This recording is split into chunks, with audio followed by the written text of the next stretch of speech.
Hello, everyone. Okay, we're about to get started here. This is welcome to today's webinar. This is the first of three. So this is a series of webinars all about practical data governance and protection. The first one that we're going to cover today is why it all matters. So we're going to look at things like risk and compliance and the definition of data governance and why this is all actually important. Then we're going to move on to a second webinar on building the framework and look at tools like Purview and Copilot and that sort of thing. And then the last one will cover staying ahead and looking at the compliance lifecycle and what the future holds. So today, myself, I'm James Mace, senior or principal consultant rather at WM Reply. And joining me today is Rob Parle, who is a senior M365 consultant, who will do the second half of the webinar today. So we're just going to dive right in and look at what we're talking about today. So we're going to look at the basics of risk and compliance, and we're going to look at the rising stakes of data in the digital age. And what we mean by that is really kind of looking at how important data is and really why you should really care about risk and compliance and managing that data. Then Rob's going to take over and look at some key risk areas within an organization and also give us a definition of data governance. And then to conclude, we'll remind you about the other webinars that we have coming up, but then also we'll leave some time for Q&A. Okay, so excuse me. Starting with the basics of risk and compliance, we're going to look at the definition, so what risk and compliance actually means, making sure we kind of understand those concepts. We're also going to look at some common misconceptions and myths that people have about risk and compliance. So, starting with risk management, right? Risk management basically identifies and tries to avoid unwanted risks, right? So it's all about sort of different organizations have different, risk levels that they're in, want to try and avoid or mitigate. Excuse me. And it's not just about legal and regulatory risk. There's all sorts of other risks as well, operational, strategic, reputational, which we'll take a look at in a little bit. And it's really about kind of, managing that risk and mitigating risk. Part of risk management deals with compliance more specifically. Now, compliance is making sure that you're following the relevant laws and regulations, okay? And this is usually often done by implementing programs that can, meet business obligations and follow those compliance, and that's what's kind of going to lead us into the data governance piece that we'll talk about in a bit, right? So it's really all about having a pretty robust compliance program. Is kind of key to kind of risk management and to mitigating risks. Okay, so with that in mind, there are a couple of common misconceptions and myths related to compliance and risk management that we want to kind of tackle before we move on. So some people kind of sort of tend to think of compliance as a checkbox activity, kind of a one and done kind of approach, right? So they view it as a simple task that you do, check it off, and you're done, right? And it kind of overlooks the strategic importance of risk management and setting up compliance and really looking at it as a long-term thing. And we'll come back to that in a minute. Risk management relevance. Okay, so the relevance of risk management, a lot of people think that it only applies to enterprise level organizations or large organizations, and that is just simply not true. It can be any size of organization. Anyone can suffer from the adverse effects of not paying attention to risks. It could be damage to reputation and everything else, and we'll get into those in just a minute. A couple other myths and misconceptions to be aware of. Risk management responsibility. Everyone sort of thinks, well, that's an IT's function or belongs under IT, and that is also not true. It is certainly cross-functional. There are multiple teams that need to be aware of and look at risk management, from legal to cybersec to IT to a variety of others. And really, each individual user really needs to be aware of kind of risk mitigation and compliance within an organization. Compliance and security, some people kind of equate the two, where they just view compliance as basically just security. And it's actually broader than that. It's a lot more pieces, and Rob's going to dive into that in the second half of this when we take a look at some of that. And lastly, risk assessment frequency, and this kind of touches on what I mentioned at the beginning, which is sort of like the one and done kind of approach, right? You really want to be looking at your risk management and compliance as a continuous monitoring and updating, and keeping on top of changing regulations, and really getting it into a bit of a process of an ongoing thing. And we're going to talk about that more in the next two webinars as well. Okay, so now that we've talked about kind of what is risk and compliance, let's talk about data. Data in the digital age. It's quite important. The role of data in business success, what it means, what does data mean, and the consequences of non-compliance, or the consequences of not kind of like having good data governance. Okay, and we're going to look at some real world examples, and this is really where we're going to look at tying kind of that importance of data to those concepts of risk management and compliance that we talked about, and why this is so important for organizations to understand. Okay, so in an organization, right, you could argue your key resource might be your people within the company, but your second most important resource is probably data. It's usually the backbone of your strategic decision making within an organization. Now, that means that data can do all sorts of things for you, right? It can do help you with your customers. It can help you understand your customer base. It can also help provide personalized experiences. It can help you make strategic decisions. There's so many more things than just the bullet points on the slide there, because it can help you with operational efficiency, can help you with resource allocation, can help you be innovative. There's quite a lot of things that you need data to help you do within a business. Sounds fairly obvious when you kind of say it out loud. But what's important, and what usually happens, is businesses have a lot of sort of sprawl, right? Hard to find data that's out of date, duplicate data, all of that kind of stuff. Rob's going to take us through a little bit of that later on. But really, what you need with proper data management is to have that timely information in your hands, so that it's accurate and available to make those informed decisions that you need within a business. And really, the key of all of this is your data governance, which generally means that you're compliant. And then the key is then sort of managing that risk within the organization, so that your data isn't leaked or stolen, or made accessible to the public, and those sorts of things. So what happens if you're not compliant, or your data does get somewhere where it's not meant to be?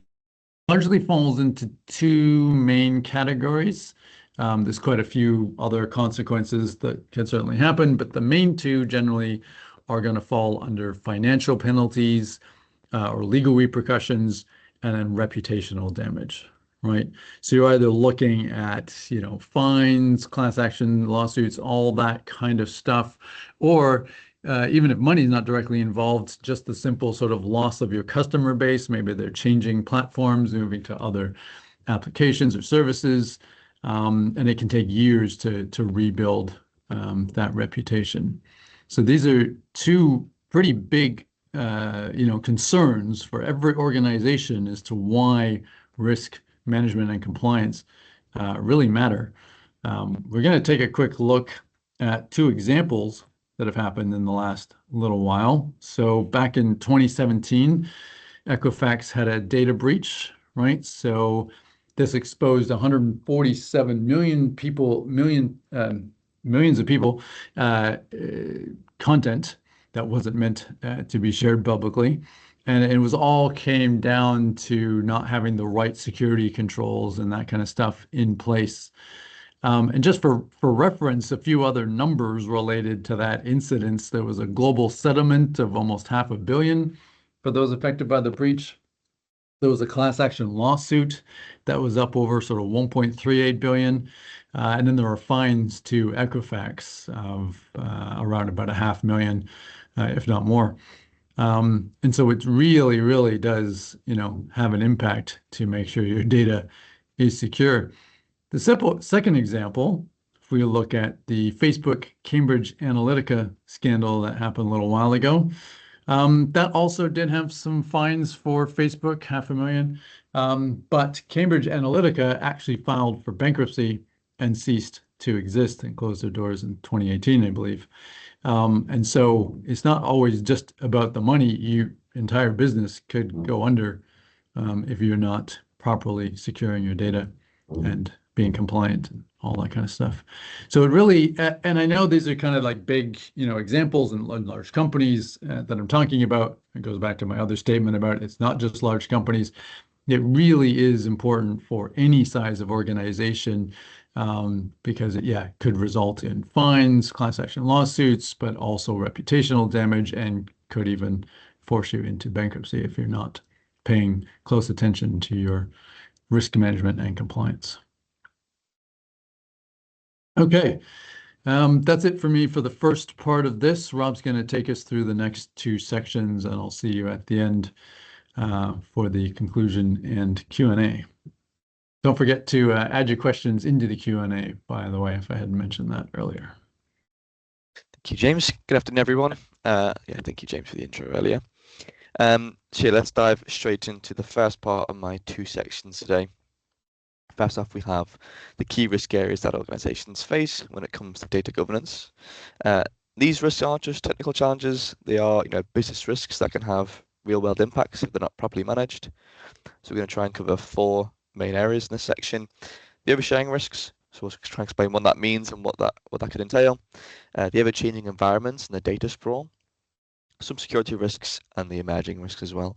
And a lot of these things will be covered in sort of further detail and maybe how they can be combated in future webinars that are coming up soon. So let's start off with the oversharing risks. So in simple terms, oversharing is just when too much personal or sensitive information has been disclosed. That could be offline or online.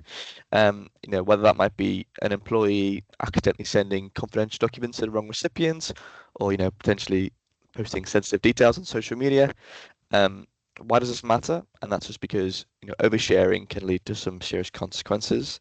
We have alluded to some of them earlier. Once that sensitive information is out there, it can then potentially be exploited. As we said before, that could be reputational damage. That isn't just for the individuals that have made those mistakes, potentially leak that information, but also from the entire organization, from a brand front as well. And of course, there could be maybe more privacy violations that could then lead to that legal trouble that we've discussed earlier, things like class action lawsuits. So, managing those oversharing risks, what that means is, can we try and create that culture where employees are aware of what they're sharing and have that sort of clear guidelines and guidance on how they should be handling sensitive information, how they should be sharing that amongst their colleagues. So it's all about education, sort of maybe putting policies in place, and also really importantly, using the right technology to try and safeguard that data that your colleagues are using. So data sprawl.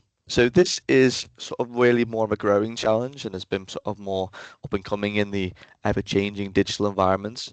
As we all know, with technology seemingly evolving so quickly, organizations are, constantly, generating new data and storing it amongst, different countless new platforms that are popping up. And that could be, cloud services, emails, different collaboration tools, Naturally, when we're using these lots of different tools, that means that our data then is being spread across so many different systems. And then what comes with that is that, that data can then become much harder to keep track of. And the lack of control can then open the door to those security risks and compliance issues. For example, if we don't know where all of our data is amongst all those different tools, how can we be certain and be sure that we're protecting that data properly? So to tackle that data sprawl, organizations need to try and employ, pretty robust data management strategies. That might mean knowing where all of our data is, understanding the value of those different types of data in those different tools, and then trying to put in place processes that can then, potentially archive or dispose of data responsibly, amongst those different platforms that we may be using. So then, of course, we then also have, security risks, something that we can't really talk about when we're discussing data governance. So these threats can come in many different forms, right? We have, maybe our initial thought might be something like cyber attacks. This couldn't be the first thing that comes to mind. We might think of hackers using things like, hacking into systems or, sharing out malware or even like phishing emails. But external threats aren't the only concern here. Insider threats can be another major issue. Sometimes these can be intentional, but more often than not, these are just, accidental issues. That might be an employee unknowingly, downloading malicious software, or potentially sending sensitive, confidential information to the wrong person or to the wrong group of people. As again, that isn't a malicious action, that's potentially been, a mistake by that person. So, accidental leaks caused by, human error or potentially even, stumbling through weak security protocols, as mentioned earlier. So protecting against these risks require, a multi-layered approach. That might mean, first of all, implementing strong security measures, maybe having a stronger exchange wall, or it could also be maybe more education, as we alluded to earlier. Can we conduct regular training so that we then foster that community and that culture within the organization that employees are aware to look out for. They may spot those sort of malicious emails or phishing emails that might come through the inbox. Through that training and education, they may be able to avoid, clicking on the wrong link, for example. And then finally, we have, let's just touch on emerging risks.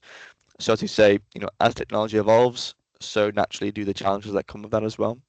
I think AI is a pretty good, perfect example in this scenario. I think at the moment it's pretty much everywhere, in the platforms that we're using, and there can be some associated risks that come with that. So for example, AI algorithms, they do potentially could unintentionally create some biases or maybe even infringe on some privacy concerns within your business, and then as your organization leans more heavily on utilizing AI, those two risks can become harder and harder to ignore. But then also there are some maybe more stringent privacy regulations. Again, James alluded to some of these earlier on. Something even as commonplace as GDPR. These regulations require organizations to be pretty vigilant, but also importantly compliant. And failure to adhere to those specific policies can result in potentially hefty fines or even that damaged trust that we've mentioned a couple of times already.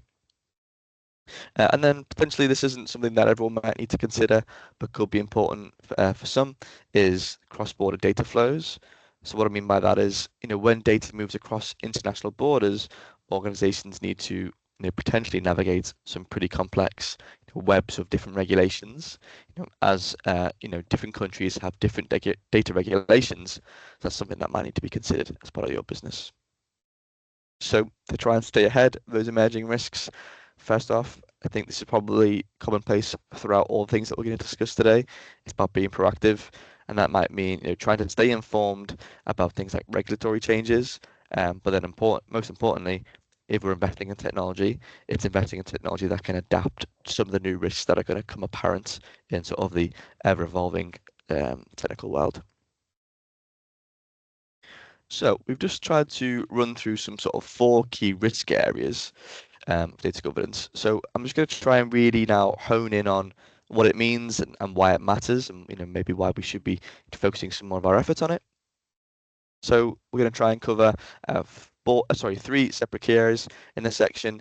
We'll talk about the definition and the importance of data governance, some of the components of an effective data governance strategy, We have two pillars that we're going to try and discuss in detail, and then we'll finalize this with some benefits of a strong data governance strategy. So first off, data governance, as we sort of alluded to earlier, that sort of revolves around and refers to the overall management of your data, so in terms of its availability, usability, integrity and security, within your organization. So, in layman terms, what we mean is making sure that the data that is used within a business is handled responsibly, but also consistently across your organization. So that is important. Firstly, is because good data governance can ensure that your organization has clear policies and procedures, standards in place. So that will mean that anyone throughout the business will be aware of that process and those rules. That will become much easier for those to hold themselves accountable and follow those processes as well. If we can try and promote an efficient data management, that can also of course avoid and help mitigate risks. So, data governance, it plays a critical role in managing trust, with our employees, but also customers and stakeholders as well. If we can try and demonstrate that we manage our data responsibly, that can then sort of be reflected throughout the business as well. So then we have sort of two key components of an effective strategy. And as I mentioned before, we will talk this a lot further in our second and third webinar. However, just to sort of start this discussion, we sort of stand this process on two key pillars. That first is a clear data ownership and then having like stewardship roles within your organization. So what we're talking about here is assigning responsibility. When everyone in the organization, your IT teams, your legal teams, if people know who owns what, there can then be a greater accountability, and things are then potentially much less likely to slip through the cracks. If we can have data owners that are responsible for defining and putting in place clear data policies, we then have roles like a data steward that can ensure that these policies are being followed day to day, throughout the operations and processes, within a business. And then secondly, it's having a pretty robust data quality management practices as well. So I think this is probably true for most businesses, really. Our data that we're using, I think James alluded to before, so maybe the first or second key part of a business. It's only truly useful if we can, believe that that data is accurate, it's complete, but it's also, reliable data as well. Because if we're having poor data quality that is maybe inconsistent or isn't fully complete, that can then lead to our decisions being made can be faulty, it can be inefficient, and could even potentially fall into some compliance issues. So, if we can try and implement strong data validation processes, can we routinely audit the data that we have? That might even be trying to implement automated quality checks.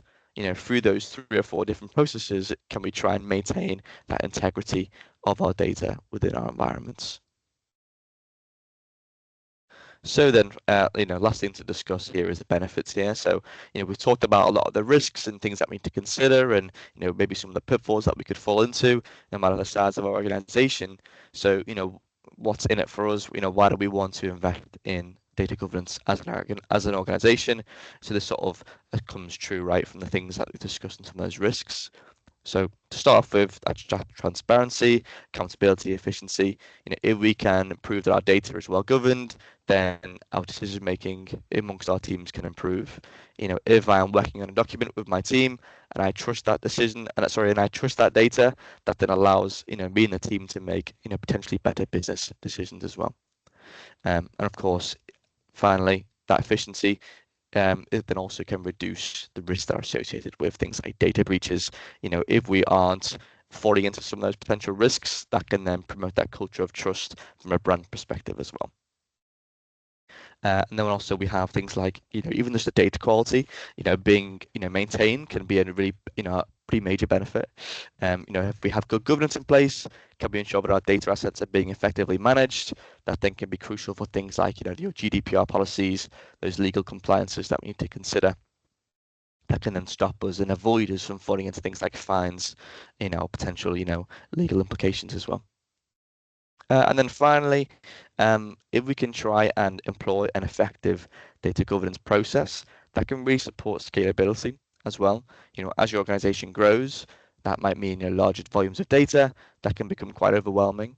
So if we can try and put in a strong governance process in place from the very beginning and having that solid framework that can ensure that that growth is pretty sustainable and can be controlled going forward. So, in theory, from our perspectives, data governance, it isn't just sort of a best practice and something that we should be considering.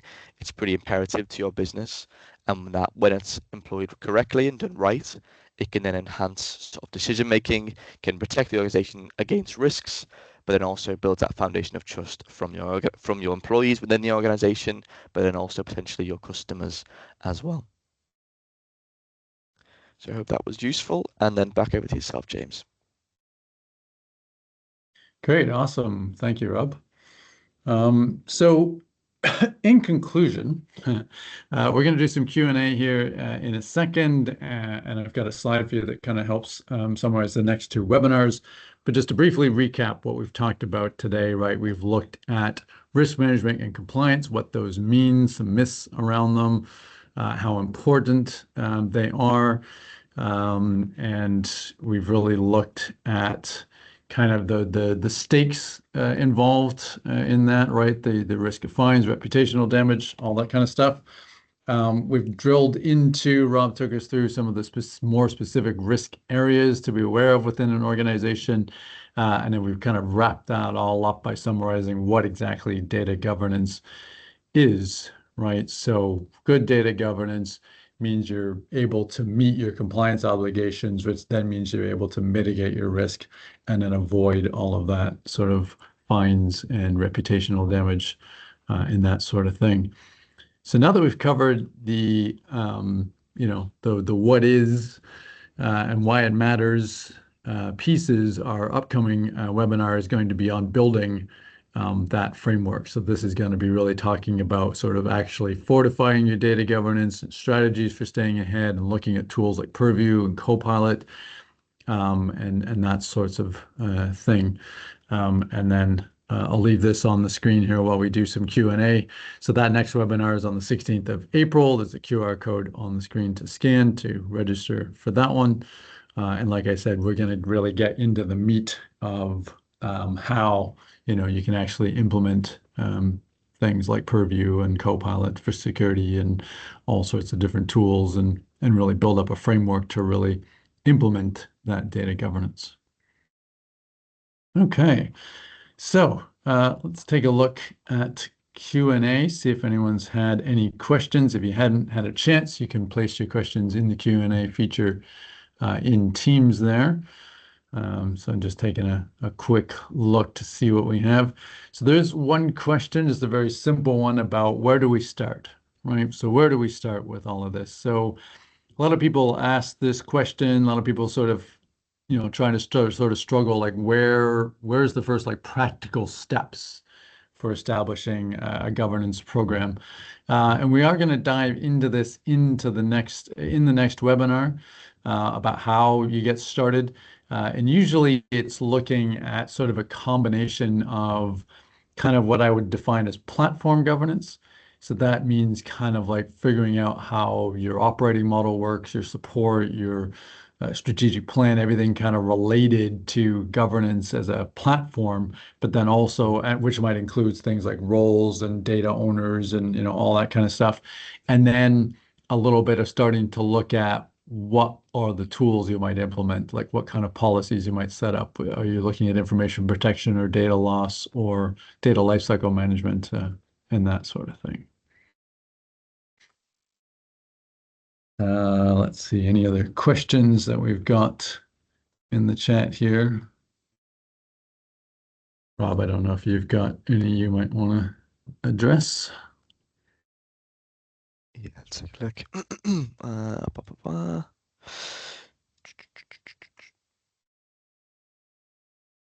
So this one's maybe kind of covered a little bit in the third section, I believe. So who should be responsible for enforcing data governance policies? Is that an IT team, legal team, or business teams? I think that probably depends, but I think, generally speaking, it's probably all three. It's not just, I think, James, you mentioned this before at the start of the webinar, sorry. It's not just something for the IT team to consider. I think it's a little bit wider in scope of that. I think it should be, first of all, trying to understand, who are your data owners? Can you try and, maybe establish things like data stewards amongst your teams? It isn't something that just one part of your business will be conscious of. I think it needs to be something that gets spread out, throughout your organization. I say, I think in that second workshop, when we try to talk about trying to put into place that framework, we'll try and discuss, how we can then loop in an IT team, how we can consider and communicate with a legal team to discuss things like policies and regulations and how that might fit within our data. But then also it's then playing back that information to our business teams as well. I think we talked a lot about education in the webinar today, and that's, it's informing our colleagues how they should be using the tools in terms of data. So, you might be working on a document with your colleagues, and if you aren't sure how best to share that document, that could then potentially be a risk, right? You need to be aware of the best processes, the best, the guidelines, the best practice, and that comes from the top. I think you need to be given the correct guidance and education from the relevant teams so that you can then employ it in your day-to-day roles as well. Great. There's another question that's come in, which is, what's the best way to quantify ROI for data governance? And this is quite an interesting one because there's kind of like two sides to this. One that should be pretty straightforward or fairly obvious, and might be relatively easy to figure out, is really looking at sort of those fines, those like what the actual risks of not being compliant and not following regulation and that kind of stuff. And oftentimes, if you aren't already, it's a good idea to kind of like go and document those and kind of use that as support for rolling out proper data governance, right? For justifying that ROI, because oftentimes if the fines are in the millions, or reputational damage is a little harder to quantify, it far outweighs the cost of being a bit proactive and implementing a proper data governance in advance of something like that happening.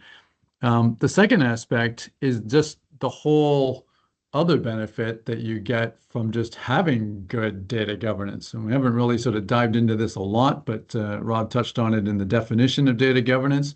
But you get all sorts of other benefits, such as like improved analytics and being able to work with your customers easier, and operational savings, and even stuff like storage and all kinds of stuff that can be impacted by just having good data governance that can turn into a quantifiable ROI on the investment.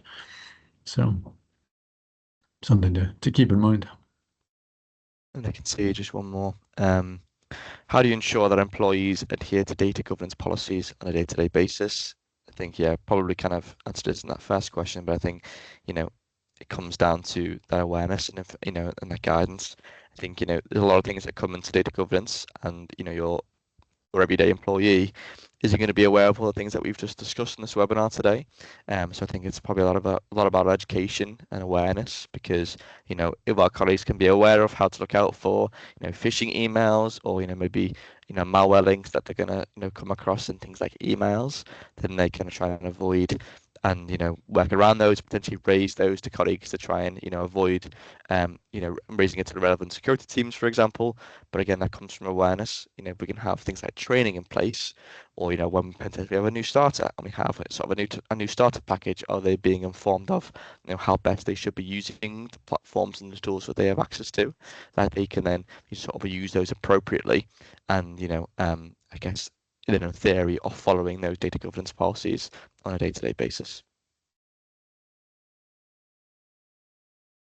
Great.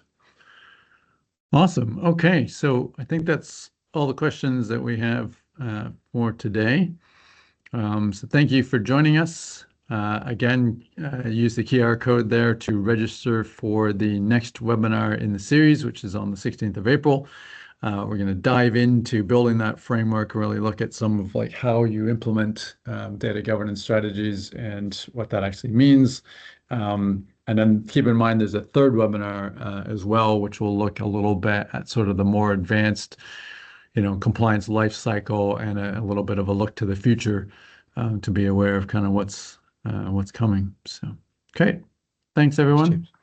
I think as well, just conscious of time, we do, if you want to just hang around and put some more questions in the chat, I can see that one's been submitted as well, through the QA feature as well. So I think we'll maybe just run through them as they come in, but then feel free to drop off if you're finished. So what additional considerations would a consultancy need to take into account given their responsibility to protect their clients' data? So that's also, potentially when utilizing something like Copilot, for example. Any thoughts on that, James? Yeah, that's a good question. Certainly is something we're going to touch on in the next the webinar, but maybe just briefly. Um, it's so you've got a responsibility to govern like your own data, obviously, right? And this question is about kind of protecting your client's data, right? So it does up the complexity a little bit. You've got all your own sort of company regulations about data protection that you would need to follow. And hopefully maybe you've implemented something like, sensitivity and, information protection, DOP, all that kind of stuff. And if you haven't, stick around, watch the second webinar. We'll dive into what all that means.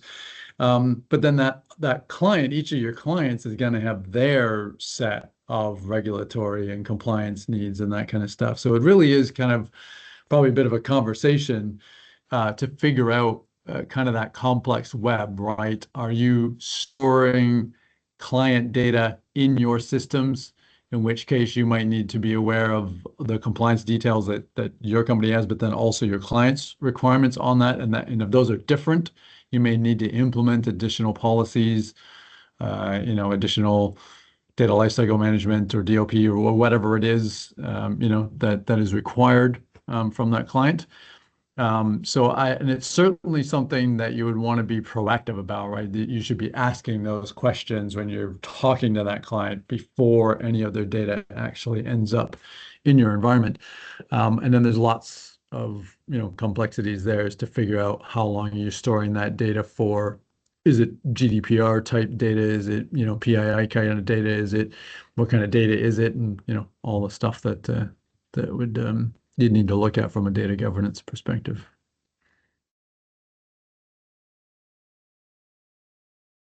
Cool. All right. So I think if there's no other questions, then I think we're good to end it there. Thanks for joining once again, and we'll see everybody on the 16th.